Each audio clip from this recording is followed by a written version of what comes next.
The 2023 Monaco Grand Prix was, by Monaco's own standards, actually a pretty entertaining race. There was a bit of late rain towards the end that really threatened to throw the entire field into disarray. Whilst that didn't necessarily happen, it definitely gave fans something to look forward to because there were quite a few cars absolutely tiptoeing around the slower parts of the track in worry that they might actually end up either crashing or losing out on a position. So definitely made things a little more interesting.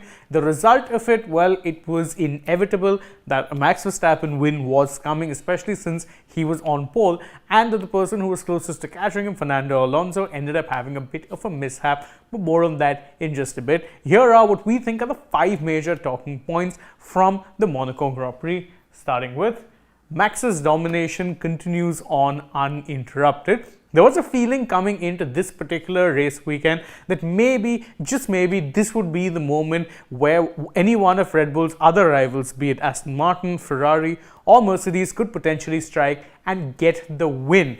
Unlike what has been happening in pretty much every other race this year. Unfortunately, that's not what happened. Max put in an absolute banger of a lap on Saturday to secure pole and thereafter led the race pretty comfortably from start to finish. The only thing that denied him a grand slam, which is of course getting pole, leading every lap, winning the race and getting the fastest lap, was the fact that Lewis Hamilton ended up getting the fastest lap extra point. But beyond that, it was as flawless a race as possible from Max Verstappen, who not only ended up taking pole position for the first time in the Principality, but also ended up winning it for the second time in 3 years, and it was a pretty dominant win. And any hopes that anyone may have had that maybe it wouldn't be Red Bull who would finish up on top, well, fortunately, unfortunately, whichever way you want to see it, was indeed Max Verstappen who finished at the top of the podium.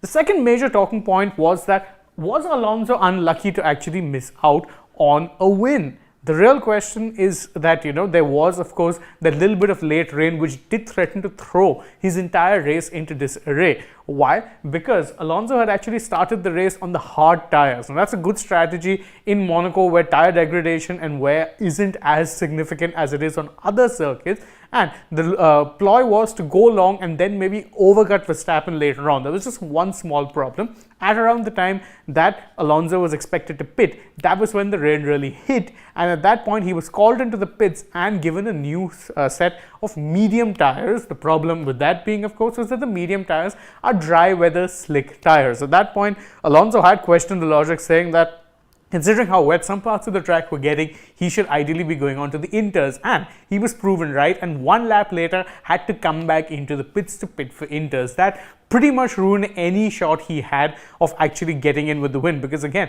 he had pitted before Max Verstappen. So put it this way, if he had to pit and then get onto the inters before Verstappen would have been forced to pit later on and potentially could have lost out on that track position in the pits. So Alonso was actually very, very unlucky to miss out on the win, because his long run had actually pretty much set him up perfectly to get that win in Monaco.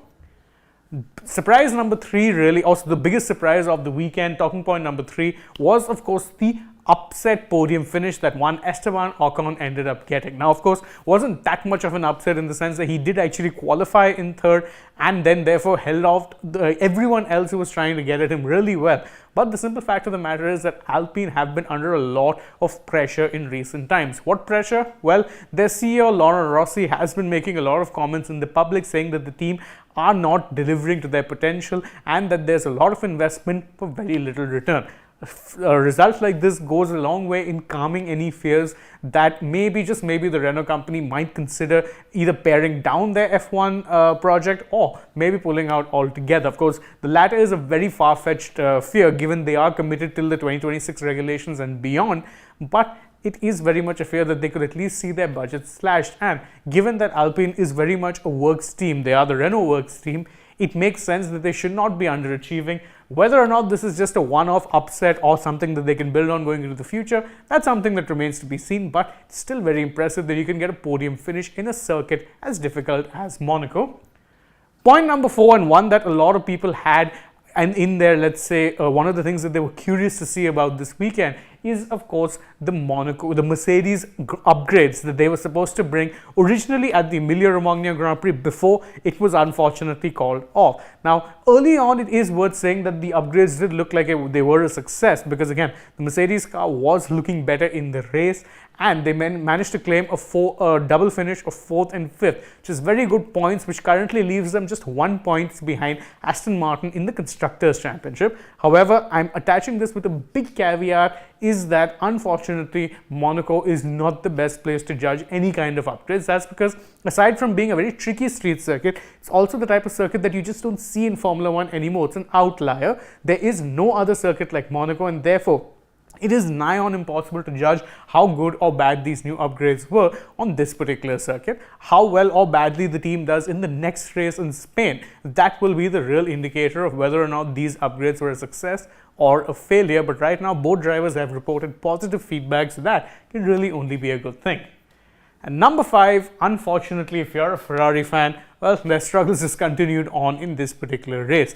And the unhappiness was pretty evident, not just from Carlos Sainz, but also Charles Leclerc, who, despite actually starting the race in 6th after picking up a 3-place grid penalty, then ended up finishing the race 8th thanks to some chaos with, of course, poorly timed pit stops. Even Carlos Sainz, his teammate, was not happy at all, because at one point he genuinely felt like he had a chance to jump the Mercedes drivers if the pit stops were timed right, but he was asked to stay out much longer and then eventually had to come in to just take the intermediate tire. So neither Ferrari driver was happy, but it is worth noting that despite the fact that they were coming close to a lot of the cars, they were unable to pass, which is a pretty common thing in Monaco, but you can understand why it left them so frustrated. Again, it's too early to tell whether or not Ferrari will struggle like this in Spain, because again, Monaco is very much an outlier of a track, but it's not a good sign that at least 3 teams now seem ahead of them in the pecking order, whereas last year Ferrari were definitely the only team who looked likely to be challenging Red Bull's dominance. Right now, that's not really the case, and that is, of course,